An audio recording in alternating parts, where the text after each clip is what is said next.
Alrighty, also the Pittsburgh Steelers. It seems like even when they were imperfect, they still could have beaten the Browns, who haven't won since Jim Brown was playing with this team. And here's what occurred. Their defense looked good. TJ Watt, JJ Watt's brother, looked really good. Bud Dupree had a sack.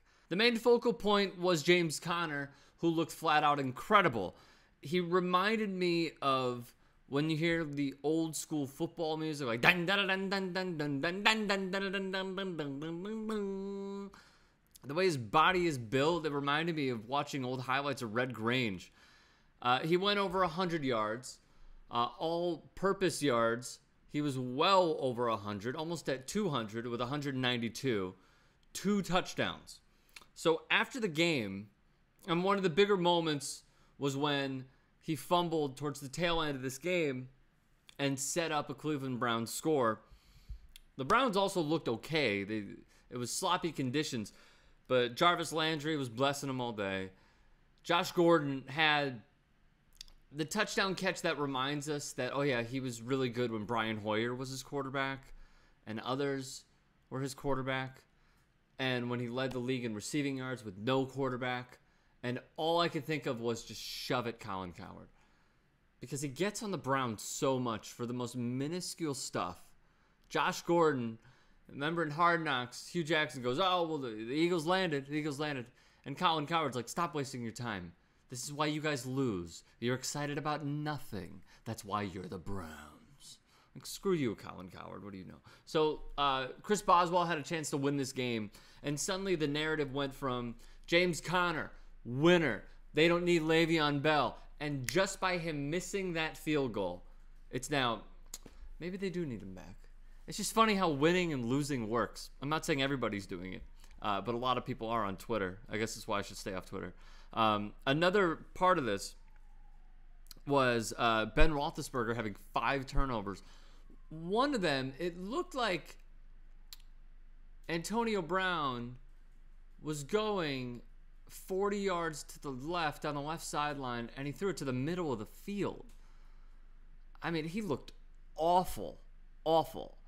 And I know that we don't value the preseason. I don't value the preseason, but it probably would have been better. Excuse me, and he wouldn't be as rusty if he were to get those reps in the preseason. Because, geez, did he look rusty.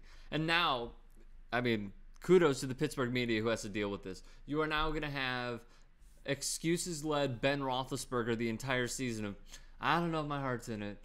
I think I should just retire. Maybe I'll retire. I don't know. Retire, retire, retire. It's like, dude, make up your freaking mind. This was dreadful to watch. So Le'Veon Bell, who is going to miss about $858,000 per game. What a luxury. Because he is very much deservedly so, looking and searching and hopefully getting a new contract. They franchise tagged him. They are not going to trade him. They are not going to release him. They want to get something out of him. And basically, it is a standoff, and they're waiting for the other side to blink. So James Conner fills in brilliantly. Le'Veon Bell tweets this, whatever the hell this means. And then when someone checks him, like, yo, what's up with the shade you're throwing at your team? He's like, no shade. We don't know what it is. We have no idea what it is. All we know is when James Conner scored that touchdown, who did he run directly to? His teammates and his offensive linemen, who threw shade at Le'Veon Bell. I think it was on Thursday and Friday, when they were talking to NFL Network. The entire O-line, it seemed like, ganged up on Le'Veon Bell. Not a good move. Not a good move. Because now what happens if he signs an extension? Are bygones going to be bygones? Is he going to be cool with it? You have to. It's a working relationship. Le'Veon is worth it. I think he's proven that. He's proven it as a hybrid. It seems like first of its kind in the NFL, who could be an incredible running back and a pass catcher. I mean, dude, if you asked him to punt, I'm sure he'd be like Shane freaking Leckler. This guy could do it all. So he will continue to forfeit that money. And James Conner, it appears, will continue to run because this offensive line is really, really motivated for him. So let us know your thoughts. James Conner, is he the starter of the future? What's going to happen to Le'Veon Bell? Comment section below. Subscribe to DYT Sports. You know what's my favorite song? You could ring my bell.